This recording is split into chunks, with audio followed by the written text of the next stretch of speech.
오늘은 여러분이 잘 알고 있는 삼손에 대한 이야기입니다.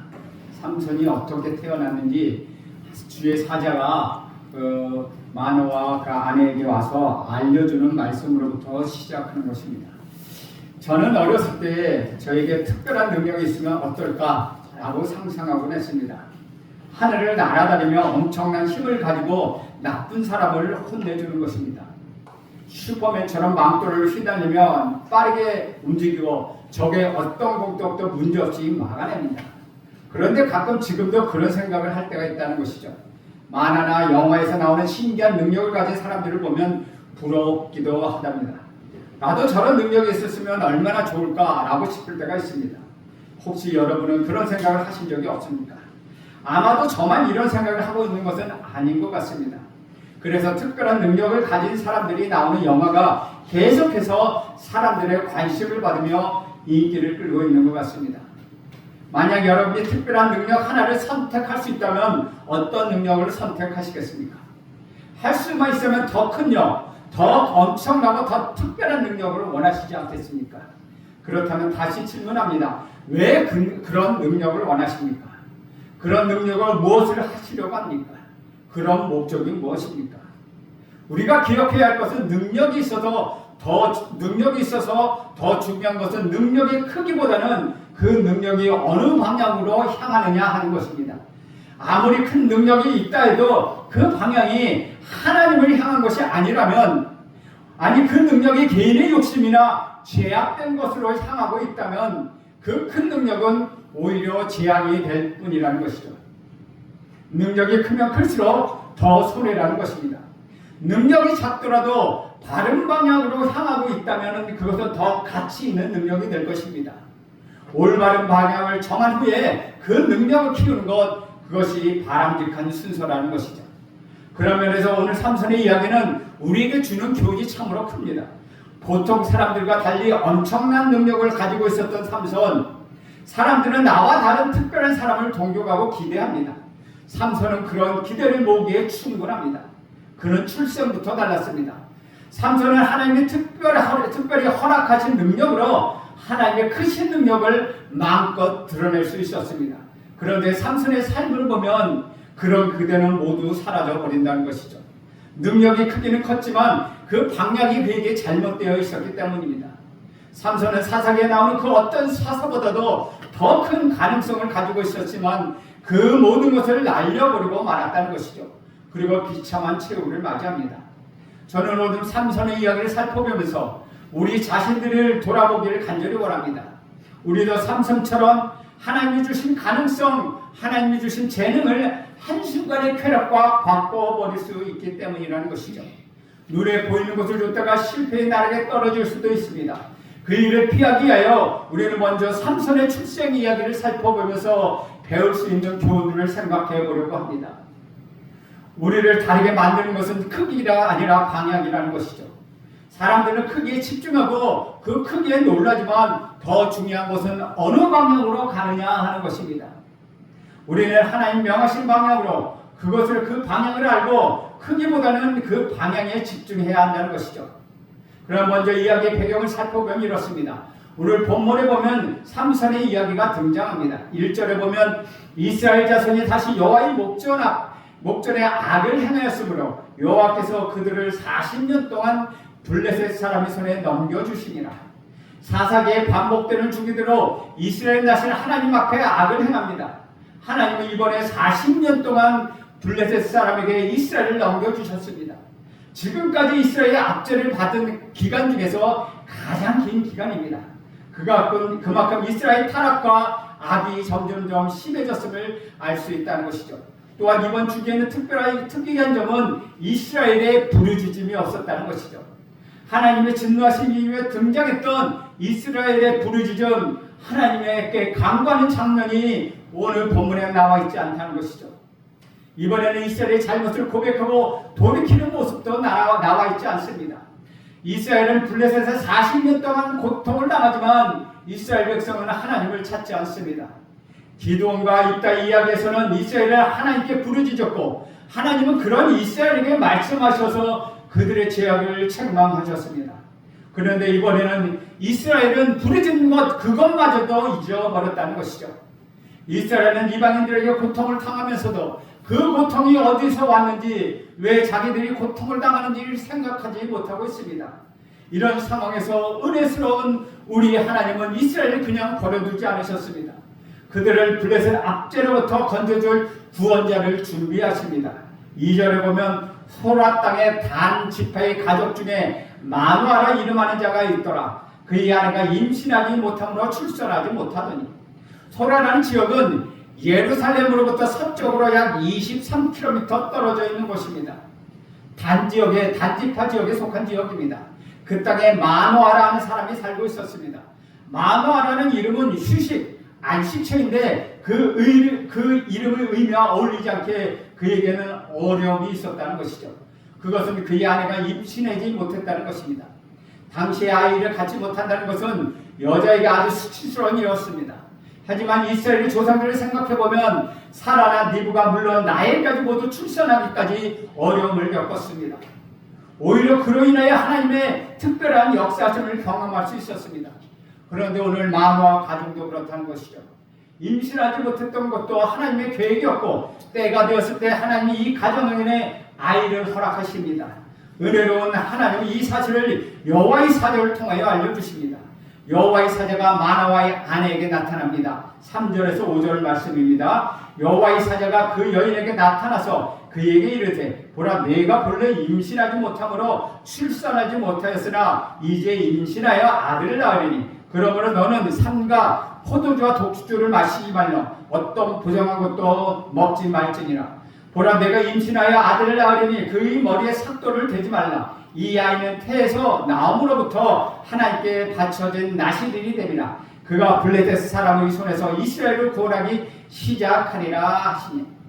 오늘날 갑자기 마누아의 아내는 전혀 예상하지 못한 일을 겪었습니다. 하나님의 사자, 그러니까 천사로부터 하나님의 계획과 그 계획에 대해서 자신이 해야 할 일들을 들었습니다. 천사를 보면 천사가 전해주는 하나님 말씀을 듣는 것도 놀라운 일인데, 천사가 전해주는 소식은 그녀를 더 놀랍게 했다는 것입니다. 그 소식은 자신이 아들을 낳게 된다는 것이고, 그 아이는 하나님께 특별한 목적으로 바쳐진 나시린이 된다는 것입니다. 아이가 태어나면서부터 그 아이를 향한 하나님의 계획하심을 그녀는 들었습니다. 특별히 여호와의 사자는 마누아의 아내에게 두 가지를 명령합니다. 하나는 여인에 대한 명령이고, 이제 아이를 임신할 것이니 포도주나 독주를 마시지 말고 부정한 것을 먹지 말라고 말하는 것입니다. 또 하나는 아이에 대한 명령입니다. 이 아이의 머리카락을 자르지 말라는 것이죠. 왜냐하면 이 아이는 모태에서부터 하나님께 바쳐진 나시린이 되었기 때문입니다. 나시린은 하나님께 헌신된 사람, 하나님께 바쳐진 구별된 사람을 말합니다. 민수기 6장에 보면 나시린에 대한 규정이 나와 있습니다. 나시린이 지켜야 할 세 가지 규칙이 있습니다. 첫째는 술과 그 외에 취하게 하는 것을 피해야 한다는 것입니다. 둘째는 머리카락에 칼을 대지 말고 길게 길러야 한다는 것이죠. 셋째는 죽은 시체를 가까이 하지 말아야 했습니다. 남자든 여자든 하나님께 자신을 구별해 드리고자 서운하면 나시린이 될 수 있었고, 일정한 기간을 정해놓고 나시린이 되는 것이 일반적이었습니다. 하지만 삼손은 특별한 경우입니다. 삼손은 뱃속에서부터 구별되어 평생 나시린으로 살아야 했습니다. 천사가 전해준 말씀에 깜짝 놀란 여인은 남편에게 가서 이 사실을 말합니다. 6절 말씀입니다. 이에 그 여인이 가서 그의 남편에게 말하여 이르되, 하나님의 사람이 내게 오셨는데 그의 모습이 하나님의 사자의 용모 같아서 심히 두려움으로 어디서부터 왔는지 내가 묻지 못하였고, 또 그도 자기 이름을 내게 이르지 아니하였으며 라고 말합니다. 마누아의 아들은 먼저 자신이 본 사람에 대하여 남편에게 이야기합니다. 그녀의 말을 정리하면, 자신이 하나님이 보내신 선지자를 만났는데 그 모습이 천사와 같았고, 그 사람을 마주하기가 너무 두려워서 그가 누구인지 물어보지도 못했다고 말합니다. 마누아의 아내가 말하는 하나님의 사람과 하나님의 사자를 구별하는 것은 필요합니다. 쉽게 말하면 하나님의 사람은 선지자를 말하는 것이고, 하나님의 사자는 천사를 말하는 것입니다. 아내의 말은 하나님의 선지자가 내게 왔는데 그 모습이 천사 같아서 감히 물을 수 없을 만큼 두려웠다는 것입니다. 사사기의 저자는 이 천사를 여호와의 사자로 계속 기록하고 있습니다. 여호와의 사자는 단순히 천사를 말하는 것이 아니라 사람의 모습으로 나타나신 하나님으로 생각할 수 있다는 것입니다. 이어서 마노아의 아내는 천사가 전해준 말을 남편에게 알려줍니다. 내용을 요약해서 전했기에 그녀가 뺀 것도 있고 추가한 것도 있습니다. 그래서 그 내용을 보면 그녀가 더 관심을 가지고 있는 것을 알 수 있다는 것이죠. 천사가 전한 내용 중에 이스라엘 구원에 관한 언급은 빠져 있는 것은 그녀의 관심이 아들을 낳는 것 그 자체에 맞추어 있었음을 우리는 생각할 수 있습니다. 하나님이 이 아들을 통하여 이스라엘을 구원하기 시작하셨다는 말씀은 이 아이를 가질 수 있다는 기쁨의 소식을 듣는 그녀에게는 그다지 중요하지 않은 정보였을지도 모른다는 것이죠. 그럼 아내를 통하여 이 놀라운 소식을 들은 마노아는 무엇을 했을까? 8절에 보면 이렇게 기록합니다. 마노아가 여호와께 기도하여 이르되 주여 기도하옵나니 주께서 보내신 하나님의 사람을 우리에게 다시 오게 하사 우리가 그 낳을 아들에게 어떻게 행할지를 우리에게 가르치게 하소서라고 기도했다는 것입니다. 마노아는 그 아이를 어떻게 해야 할지 어떻게 키워야 할지 알고자 합니다. 하나님이 다시 그 사람을 보내주셔서 자신들을 가르쳐주기를 간구합니다. 하나님은 마노아의 기도를 들어주고 다시 천사를 보내주십니다. 그런데 재미있는 것이 천사는 이번에 아내 혼자 있는 곳에 나타났다는 것입니다. 아내는 급히 달려가 남편에게 이 사실을 말했고 마노아는 아내를 따라가다 드디어 천사를 직접 대면하게 된다는 것입니다. 그리고 천사에게 묻습니다. 마노아의 반복되는 질문입니다. 이 아이에게 어떻게 행할지를 우리에게 가르치게 하소서. 이 아이를 어떻게 기르며 어떻게 행하리까? 이 땅을 살아가는 부모들의 공통적인 질문이겠습니다. 이 질문에 대하여 천사는 어떻게 대답합니까? 이미 그녀의 아내가 일러줬고 그대로 하면 된다는 말입니다. 그녀에게 명령한 것을 다 지키라고 말합니다. 마노아가 만족할 만한 답을 얻은 것 같지는 않습니다. 천사의 질문에 대하여 이미 했던 말을 반복해서 이야기할 뿐이라는 것이죠. 그리고 이어지는 천사와 마노아의 대화를 보면 마노아보다 아내가 더 영적인 분별력이 있다는 것을 우리는 알 수 있습니다. 특별히 마노아가 했던 3번의 말을 생각할 수 있습니다. 첫 번째, 마노아는 음식을 대접하려 합니다. 15절에 보면 이렇게 기록합니다. 마노아가 여호와의 사자에게 말하되 고아옵나니 당신은 우리에게 머물러서 우리가 당신을 위하여 염소 새끼 하나를 준비하게 하소서 하니 천사는 마노아의 호의를 거절하며 번제는 하나님께 드리라고 말합니다. 성경은 마노아가 이렇게 한 것은 이 사람이 하나님의 사자인 줄 알지 못했기 때문이라고 말씀합니다. 마노아 자신의 앞에 있는 이 사람을 선지자로 생각했길래 이렇게 음식을 대접하려고 한 것입니다. 그의 아내가 이 사람이 천사의 모습 같다고 말한 것과 비교가 된다는 것입니다. 둘째, 마노아는 천사의 이름을 물어봅니다. 17절 말씀 봅니다. 마노아가 또 여호와의 사자에게 말하되 당신의 이름이 무엇이니까? 당신의 말씀이 이루어질 때에 우리가 당신을 존귀히 여기리이다 하니 마노아는 이 사람의 이름을 알고 싶었습니다. 그런데 그 이유를 이렇게 말합니다. 자기가 아이를 얻은 후에 그에게 영광을 돌리겠다는 것입니다. 이 소식을 알려준 선지자의 이름을 사람들에게 알리겠다고 하는 것입니다. 마노아의 질문에 대해 천사는 또 부정적으로 대답합니다.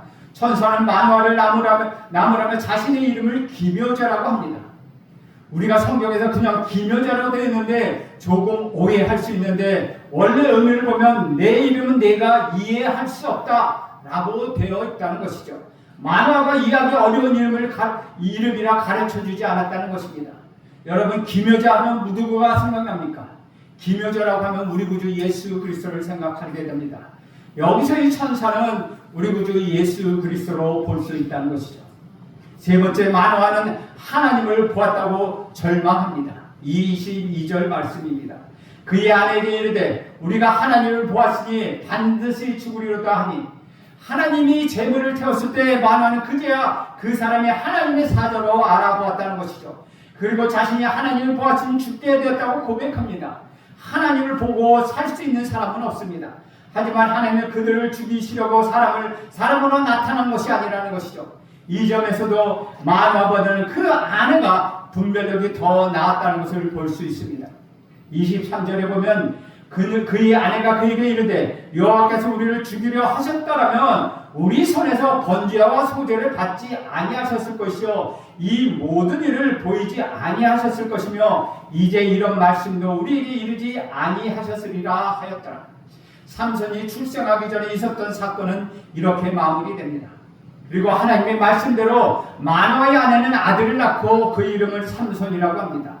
삼손의 출생을 기록한 13장을 읽으면 왠지 모를 불안감이 찾아옵니다.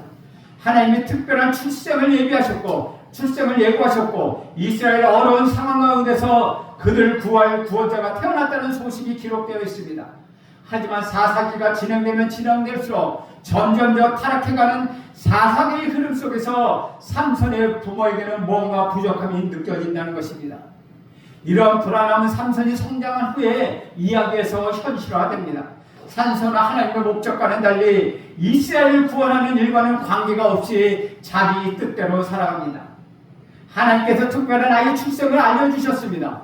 고통당하고 있는 이스라엘에게 희망의 이야기가 시작되었습니다. 그일 뿐만은 아이를 낳을 수 없었지만 하나님의 특별한 은혜로 아이를 낳게 되었습니다.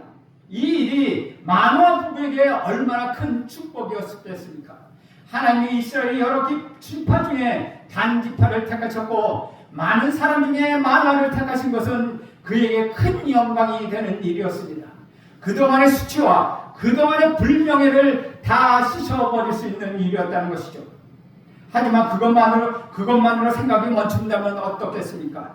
하나님이 주신 것을 알고 감사하지만 하나님이 주신 것의 목적과 하나님의 계획을 생각하지 못했다면 어떠했을까? 하나님이 왜 나에게 이런 것을 주셨는지, 내가 이것을 가지고 무엇을 해야 할지 모른다면 어떻게 해야 하는 것입니까? 하나님이 마노아의 부부에게 자녀를 허락하신 것은 그 자녀를 통하여 복을 누리도록 하신 것, 그 이상의 의미가 있었다는 것입니다. 하나님은 이스라엘을 구원하신 일이 이 아이를 사용하시고 그 일을 이루기 위하여 이 가정에게 특별한 은혜를 베풀어 주셨습니다. 그래서 이 아기가 구별된 삶을 살 수 있도록 나시리로 부르심을 받았다는 것입니다.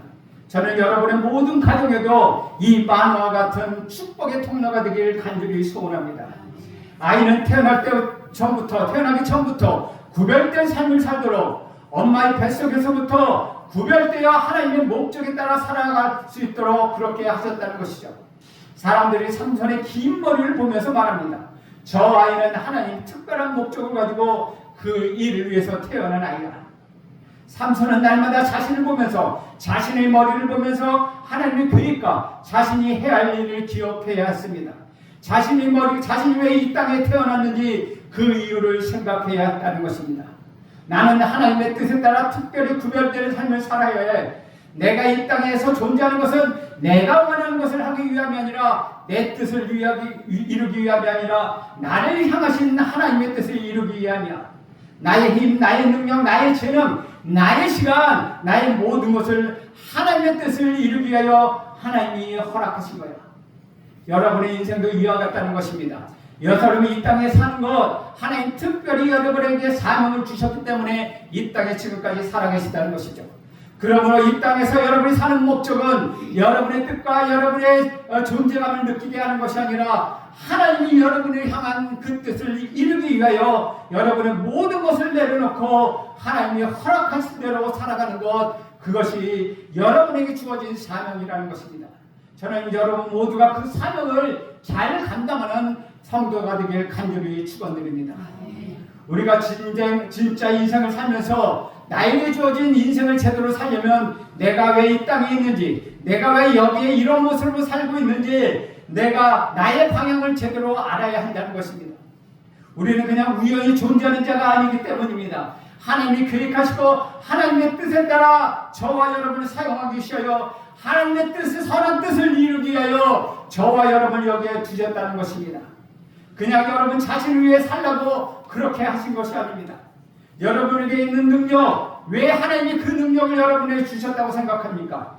여러분에게 있는 재능, 왜 하나님이 그런 재능을 여러분에게 주셨다고 생각합니까? 여러분에게 있는 건강, 여러분에 있는 힘, 여러분에 있는 시간, 여러분이 있는 재물, 여러분이 있는 그 생명, 왜 하나님이 그것을 여러분에게 주셨다고 생각합니까? 왜 크신 은혜로 주님을 만나게 하셨고 주님 안에 참 생명을 얻게 하셨으며 그 사랑 안에 여러분을 살게 하셨을까요? 왜 저와 여러분에게 이런 말도 안 되는 큰 은혜를 베풀어 주신 것일까요? 이 땅에서 우리 꿈을 이루라고 그런 것입니까? 이 땅에서 저와 여러분을 위해 살라고 그러셨을까요? 우리가 이것을 생각하지 않는다면 우리 인생을 낭비할 수밖에 없다는 것이죠. 만화의 부부가 마냥 삼손을 낳아서 기르는 것으로 만족하고 삼손에 대한 하나님의 계획과 하나님의 목적을 전혀 생각하지 않았다면 어떻게 되었을까요? 삼손이 자신이 가진 큰 능력을 자신만을 위하여 썼다면 어떻게 되었을까요? 인생을 낭비하는 것이었습니다. 그 인생은 헛된 인생이 되고 마는 것입니다. 여러분을 향하신 하나님의 계획이신 이 계획이 무엇인지 여러분 한번 생각해 보십시오. 당연하게 있는 것 없습니다. 모든 것이 하나님의 은혜입니다. 그냥 이유 없이 나에게 여러분에게 주어진 건 아무것도 없다는 것입니다. 여러분에 있는 것은 여러분이 어떻게 하나님의 영광을 위하여 사용할 수 있는지, 여러분이 어떻게 하는 것이 하나님의 뜻에 맞게 하는지를 생각해 보시라고 여러분에게 주셨다는 것입니다. 그렇지 않으면 여러분의 인생은 여러분의 삶을, 여러분의 목적을 위하여, 여러분 개인을 위하여 살게 된다는 것이요, 그런 인생은 낭비하는 인생이 된다는 것입니다. 주 안에서 사랑하는 여러분, 그런 삶에서 돌이키기 위하여 우리는 만화에게 했던 질문을 반복할 수 있다는 것입니다. 어떻게 행할지 우리에게 가르쳐 주옵소서. 우리가 어떻게 해야 할지 우리에게 가르쳐 주옵소서. 저와 여러분의 계속되는 질문입니다.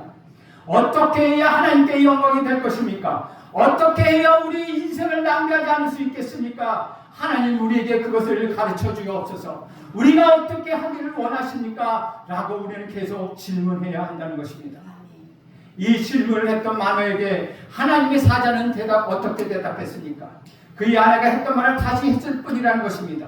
우리가 어떻게라고 질문할 때 성경은 우리에게 그렇게 구체적으로 세세하게 답을 주지는 않습니다. 삶에서 만난 수많은 구체적인 상황에 대하여 다 대답을 해주지는 않는다는 것입니다. 만약 그렇게 한다면 성경을 기록할 수도 없고 보관할 수도 없다는 것이죠. 우리가 가지고 있는 수많은 질문에 대해서는 하나님은 다 답하지는 않습니다. 그러나 하나님은 대답하십니다. 하나님 그 모든 질문에 대하여 대답하시는 대신에 하나님이 그 모든 질문에 답이 되심을 말씀하십니다. 우리가 기대하는 답이 아닐 수도 있지만 하나님이 우리에게 답이 되신다는 것입니다. 우리가 할 일은 그 하나님을 더 알고 그 하나님께 더 집중하는 것입니다. 하나님은 우리가 다 이해할 수 없는 분이십니다. 우리 하나님은 그 뜻에 따라 놀라운 일을 행하시며 그분의 선하심과 그분의 은혜로우심을, 그분의 어떠하심을 우리에게 나타내시는 하나님이십니다. 이 일을 하기 위하여 하나님은 죄인들 가까이 오셨습니다. 만화가 하나님이 그들 가까이 오셨음을 알고 그 앞에 엎드려 죽게 되었고 고백했지만 아니었다는 것이죠. 하나님은 죄인들을 멸하러 오신 것이 아닙니다. 우리 하나님은 그분의 선하심을 나타내며 은혜를 베풀기 위하여 죄인들 가운데 오셔서 우리를 위하여 십자가에 대신 못 박혀 돌아가셨다는 것이죠. 삼손의 출생의 이야기가 이것을 우리에게 그림자처럼 보여주고 있다는 것입니다. 우리에게 오신 진짜 구원자, 유일하신 구원자를 생각하게 한다는 것이죠. 하나님을 보는 자는 죽을 수밖에 없지만 하나님은 그런 자들과 함께 하시기 위하여, 그들과 가까이 하게 하시기 위하여, 아니 저와 여러분과 가까이 하기 위하여 우리를 구원하시기 위하여 이 땅에 내려오셨습니다. 삼손은 부족한 구원자로 그 일을 온전함으로 행할 수 없었지만 완전한 구원자이신 우리 구주 예수 그리스도는 그의 구워진 구원의 역사를 완벽하게 이행하셨습니다. 태어나기 전에 지으신 그 이름으로 이 땅에 오셔서 우리의 모든 죄에서 구원하셨습니다. 우리 구주 예수 그리스도는 친히 수치를 입으시고 그 우리의 모든 수치를 씻어 주셨습니다. 사랑하는 여러분, 그 은혜로 이제 우리가 살아가고 있는 것입니다. 그 은혜로 이제 우리가 가야 할 방향을 분명히 알게 되었습니다. 저와 여러분은 그 방향대로 살기로 결정한 사람입니다. 그런데 지금 여러분의 방향이 제대로 되었는지 다시 한번 점검해야 합니다. 여러분, 중요한 것은 크기가 아니라 중요한 것은 어떤 방향으로 가는 것입니다. 여러분의 방향을 확인하십시오. 여러분이 계속 예수 그리스도를 향하고 있는지 확인하십시오. 여러분의 방향이, 여러분의 기도가 예수를 향하고 있는지, 여러분의 믿음이 예수 그리스도를 향하고 있는지, 여러분의 신앙이 우리 주님을 향하고 있는지 다시 한번 생각해 보십시오. 우리는 은혜의 크기보다 우리 주님을 향하는 마음, 우리 하나님을 향하는 마음, 우리 하나님을 향하는 그 뜻대로 살아가는 것, 그것이 저와 여러분에게 주어진 사명입니다. 이제는 크기가 중요한 것이 아니라 방향을 제대로 설정해서 하나님께 쓰임받는, 하나님께서 뜻하시는 그 뜻대로 살아가며 여러분에게 주어진 사명을 잘 감당하는 저와 여러분이 되기를 축복합니다. 기도하겠습니다. 하나님 아버지, 오늘 삼손의 출생 이야기를 들으면서 우리 구주 예수 그리스도의 은혜 가운데 우리가 살고 있음을 다시 한번 생각합니다. 하나님, 우리 구주 예수 그리스도를 보내주셔서 하나님 우리에게 삶의 방향을 가르쳐 주셨으니 그 방향대로 살아가게 하여 주옵소서. 예수님의 이름으로 기도합니다. 아멘.